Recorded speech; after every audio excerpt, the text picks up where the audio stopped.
Assalamualaikum warahmatullahi wabarakatuh. Perkenalkan, nama saya Anita Retnolansari dari kelas 7C.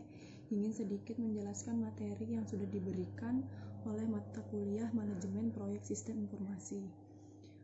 Sistem sendiri adalah entitas atau satuan yang terdiri dari dua atau lebih subsistem atau komponen yang saling terhubung dan saling terhubung demi mencapai suatu tujuan tertentu.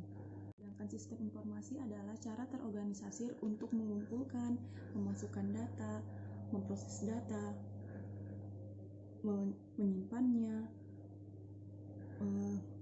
mengelola, mengontrol, dan juga melaporkan kepada perusahaan atau organisasi untuk mencapai tujuan tertentu.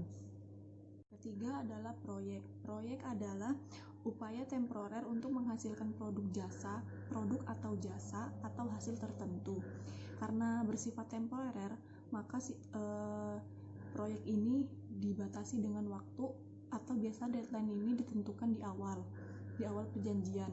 Dan biasanya proyek ini dilakukan oleh beberapa rekan tim dan dilakukan secara kerjasama, tidak bisa sendiri. Yang keempat adalah manajemen proyek. Manajemen proyek adalah pengaplikasian dari pengetahuan, keahlian, alat, dan juga teknik untuk kebutuhan melaksanakan aktivitas dari kebutuhan proyek ini. Hal-hal penunjang manajemen proyek sistem informasi.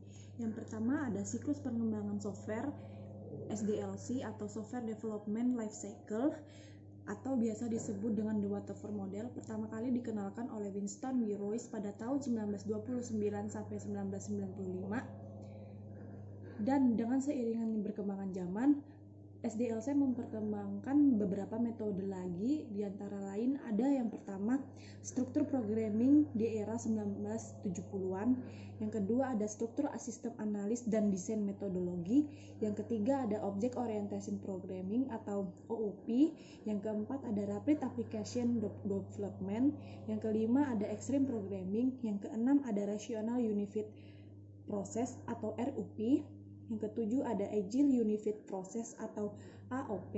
Penunjang manajemen proyek sistem lainnya yang kedua ada pemrograman. Bahasa pemrograman yang dilakukan untuk membuat suatu aplikasi. Yang terakhir ada database. Database adalah software untuk menyimpan data dari suatu proyek. Dalam melakukan pemilihan, tentu diperlukan koordinasi dengan pihak-pihak yang terlibat dalam proyek pengembangan sistem ini. Beberapa poin yang bisa dijadikan pertimbangan antara lain, yang pertama ada kapasitas penyimpanan sesuai dengan kebutuhan jangka panjang. Yang kedua ada keamanan data yang memiliki password atau hak akses yang bisa dikonfigurasikan secara aman. Yang ketiga adalah kebutuhan hardware dapat dipenuhi dengan sumber daya yang ada. Yang keempat ada kemampuan memadai untuk menangani transaksi sesuai dengan kebutuhan pengguna. Yang kelima ada vendor yang cukup dikenal dan produk telah diperbaharui. Yang keenam ada compatible dengan bahasa pemrograman yang digunakan oleh programmer. Yang ketujuh ada bahasa bisa diakses dengan tool manajemen database baik secara terintegrasi ataupun yang tersedia di pasaran. Yang kedelapan bisa dipelihara atau maintenance oleh staf teknologi informasi yang ada. Yang kesembilan ada fasilitas atau metode backup dan restore sesuai informasi yang ada. Yang ke-10 harga, yang ke-11 sinkronisasi atau replikasi antara server.